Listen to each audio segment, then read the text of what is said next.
Most people ruin their year by the end of January.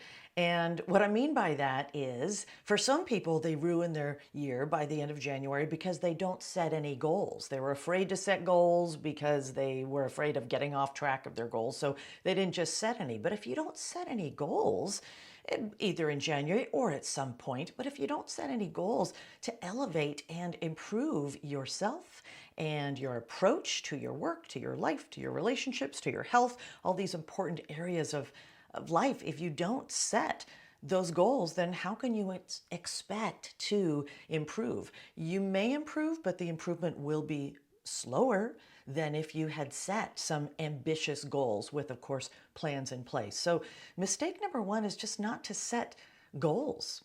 And mistake number two is we set the goals and then we fall off track. And there's been, of course, so much written about that and so much said about that, setting those New Year's goals, New Year's resolutions, and falling off track in the first couple of weeks. The famous, I'm going to go to the gym 3 days a week, 4 days a week, and I get there 2 days this week, and second week of January, I get there 1 day, and then I kind of drop off. That's not terribly unusual, but the issue is then what do? Because most people, when they do that, they just let it slide, they just let it go. And what's at stake for either one of those, for either not setting goals or setting goals and then getting off track and not doing anything then about that, what's at stake is your future. Because you want to have an eye on your future that says, I want to make this coming year better than the last one and better than the last one. And in fact, I want to make this the best year I've ever had. And then the next year, you're going to do that same thing and that same thing because you were wired to grow. You were wired to improve. You were wired to elevate with all the twists and turns and the ups and downs of life, work, personal lives, everything that happens. Ultimately, you're meant to go forward. You're meant to go up. So for those of us who set goals and then fall off and don't get back on track, that is the big mistake. You need to have a plan. I don't mean the initial plan. The initial plan was setting the goals and then got to put a plan in place to achieve those goals. But what you need then is the recovery plan. It's the check plan. It's that you got to have checks in place. You know, any good project plan and project management, any good project plan has a contingency plan. It has let's brainstorm what are the things that could go wrong. Well, one of the things that could go wrong is I could lose my momentum early in the year and fall off the wagon, so to speak. And so in the event that happens, what will I do? So in the event, for example, you're going to the gym, you're going to have your contingency plan. You're going to have okay, if I really do fall off, then it's time to call so-and-so, or I'm going to have so-and-so call me the third week of January and say, how's it going? And give me a nice little kick in the pants if I need to, or whatever my contingency plan is. But there's 3 areas that I want you to think about as you think about how do I be sure that by the end of January, I have not already sunk my year? How do I make sure that no matter what's happening, I move forward productively, I move forward positively, I move forward proactively, and I really do move forward. So I can say at the end of this next year, you know what? This was the best year of my life so far. Let's look at those 3 ways. First, you know, most people laugh at New Year's resolutions because they know the statistics on how people set them and then they fall off and they never get accomplished. And yet they're missing a great opportunity to take a good look at their lives, get their heads out of the weeds and look at the big picture of their lives and look at it's a fresh year. I got a fresh opportunity. What's working? What's not working so well? What do I want to reorient? What do I really want? Well, how's my life going and what do I want more? And so I would advise you, if you're someone who laughs at New Year's resolutions, give yourself a chance to set some goals and just take a look at, again, what do I like about my life so far? What's something that I would really like to see? And don't be afraid to set that goal. It's just that what you're going to do is then you're going to check on yourself by the end of January, so you're 3 weeks in to the start of the year, and you're going to do a recheck. This is what most people don't do. They just set that goal and then they don't achieve in the first couple of weeks, and so they just give up. But what you're going to do is take a very clear-eyed recheck about the third week of January. Definitely do it by the end of January and say, okay, so how's it going? And maybe is it too overwhelming? Maybe I really need to just chunk it down and say, you know what? I can't even think about the whole year, but I can think about the first quarter, or I can even just take it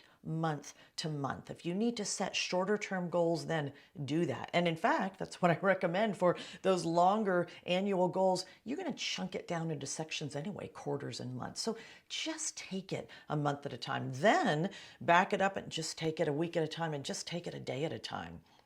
And then as you check them, also ask yourself, is this realistic? Am I planning something that's pie in the sky? I'm setting myself up for failure because it's not realistic. On the other hand, I don't want you to go too small. I don't want you to shoot small. You got to have stretchy goals. You got to have goals that are going to push you to stretch, are going to push you to go further, are going to push you to work harder and to challenge yourself to get out of your comfort zone so that you can grow to a new level. Again, whether it's in your health or in your relationships or in your career. So don't necessarily play small. So do a check. How reasonable, how realistic, but still some challenge in there. And then just take a look at chunking them down and taking them more of a quarter at a time, a month at a time, a week at a time, etc. Second, most people fail on their goals because they haven't set up habits to support them, and habits that are going to help them to reach those goals. If you have big goals, if you do want to grow this year, if you want to elevate this year, if you want to improve this year, if you want to say, I want to be better, I want to do better, be better, live better, relate better, work on my health better, work better. If I want to be better in any way than I was last year, then I've got a big goal, and I've got to have habits to support that, to support my productivity, to support my health, all those things that I'm really trying to achieve. So start by looking at what are the habits that you have that are working for you. Give yourself some credit. You've got some habits in place. You've got some good habits in place.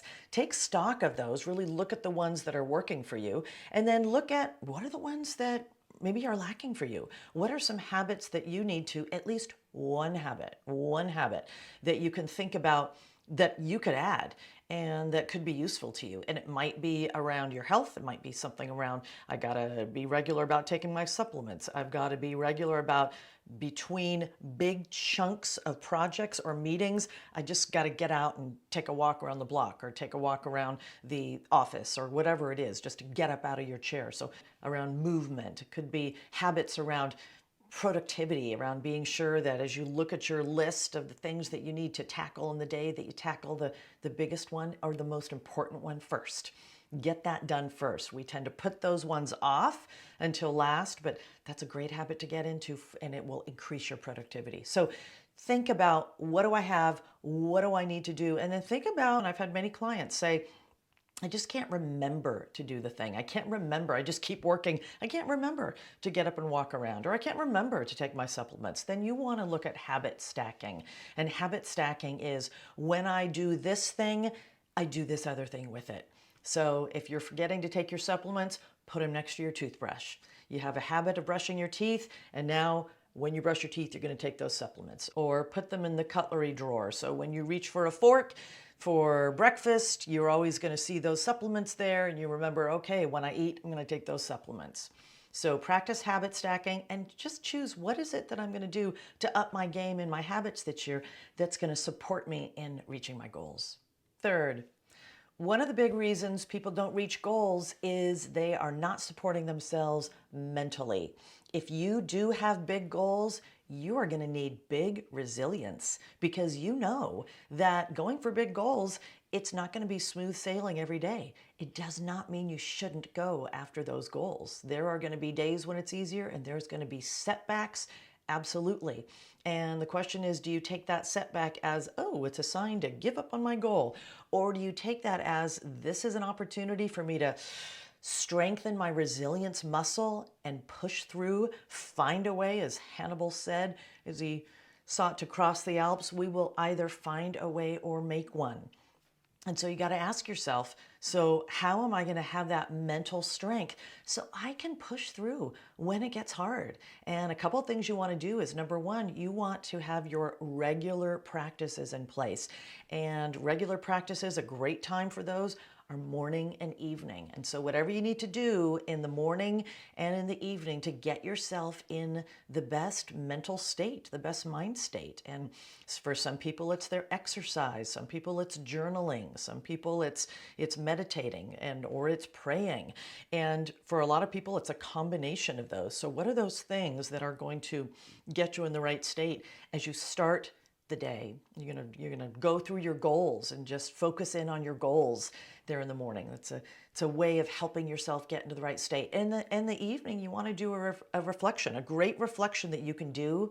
I call page turners with my clients. They help you to turn the page from today into tomorrow. Page turners, the P is for what are you proud of from today? And you've got to list at least a couple of things that you did today that you're proud of. They do not have to be Herculean. They could be something small like I forced myself to get off of social media because I got distracted, and I forced myself to come back and I focused back on my project. It could be something small like that. It could be I'm proud of I was in that meeting and I really disagreed with what was happening in the meeting, and rather than just letting people have it, I was calm, I was measured, and I made my case in a calm way, even though I felt very angry. Who knows? But what are you proud of from the day? The A stands for what kind of assistance did you receive in the day? And I just mean, what are the things beyond you, the good things that you didn't make happen, just kind of came to you? Maybe it was a kind word. Maybe it was you were driving along and you saw a sign you found really inspirational. Who knows? Or something that was personal for you and you thought, what a coincidence. What are little things that came along that just made you smile and brightened your day or supported you that you didn't plan? The G stands for grateful. What are you grateful for? And then the E stands for elevate. What are you going to elevate tomorrow? What will you do differently tomorrow to be better tomorrow? So that's a form of winding down at the end of the day. It's a great practice that you can have. And then you also want to have reset practices. And reset practices are when things go off the rails during the day, how are you going to keep yourself mentally strong? So your reset practices, the walk around the block, the 2 minutes of closing your eyes and doing some breathing, some deep breathing. Whatever those things are for you, have your regular practices, morning and evening, have your reset practices as you need throughout the day. You do that goal check. Check in with your goals by the end of January. And you do the habit check. Check in with your habits. And do you have what you need to be reaching those big goals that you've got? And then do a mental check and ask yourself, do I have regular practices in place to support myself and my resilience? And you do those, and you're going to set yourself up for making this year the best year of your life so far.